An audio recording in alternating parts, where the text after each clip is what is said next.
చామదుంపల fry. ఒక అరకేజీ చామదుంపలు కొంచెం ఉప్పు వేసి ఒక 15 to 20 minutes ఉడికించుకోండి. ఇలా ఒక 20 minutes అయిపోయింది, ఉడికిపోయినాయి చామదుంపలు. కట్టేసి పక్కన పెట్టేసుకోండి. సో ఇలా ఉడికిపోయిన చామదుంపలు చల్లార్చుకొని పొట్టు తీసేసుకొని ఇలా వేసేసుకోండి.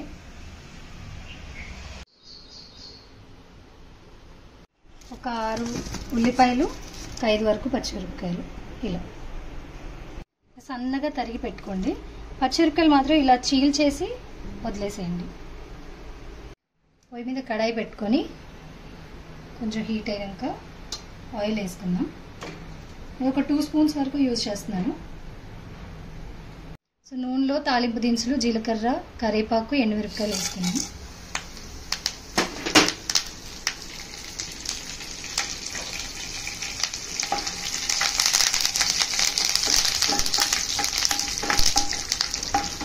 తరిగిన పచ్చిమిర్చి,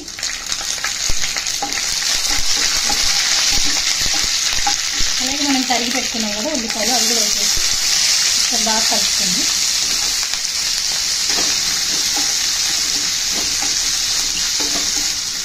కొంచెం బ్రౌన్ కలర్ వచ్చేదాకా కలుపుకుందాం. కొంచెం పసుపు, అలాగే కొంచెం అల్లం వెల్లుల్లి పేస్ట్ వేసుకుందాం.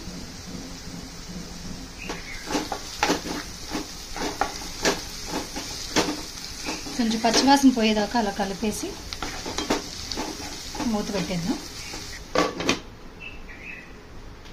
పచ్చివాసన పోయిందండి. అలాగే ఉల్లిపాయలు కూడా బాగా మగ్గాయి. మనం ఉడికించి పొట్టు తీసి పెట్టుకున్న చామదుంపలు వేసేస్తున్నాం ఇందులో. ఒకసారి మంచిగా ఇలా కలిపేసుకొని మూత పెట్టేద్దాం. ఒక 15 నుంచి 20 minutes ఇది కొంచెం మగ్గుతుంది.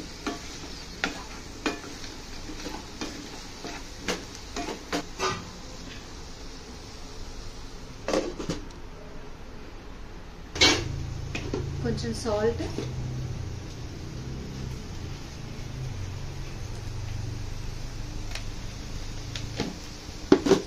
అలాగే కారం, తగినంత కారం వేసుకుందాం.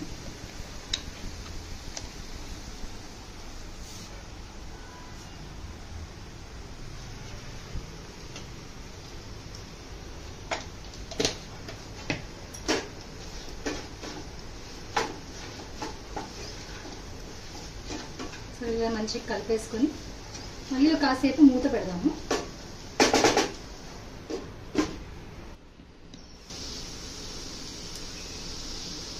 ఇంట్లో చేసుకున్న పొడి మసాలా అండి ఇది.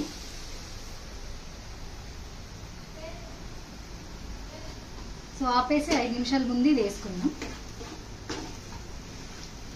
సో ఆల్మోస్ట్ కర్రీ అయితే రెడీ అయిపోయింది, దగ్గరకు వచ్చేసింది. సో మన కర్రీ అనేది అయితే రెడీ అయిపోయింది. సో చామదుంపల ఫ్రై. స్టవ్ ఆఫ్ చేసేసి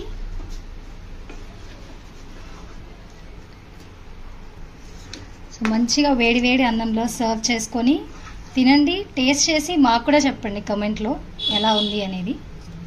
టేస్టింగ్ టైం. వేడి వేడి అన్నంలో ఇలా సర్వ్ చేసుకొని తినండి. అలాగే మా ఛానల్ని సబ్స్క్రైబ్ చేసుకోండి.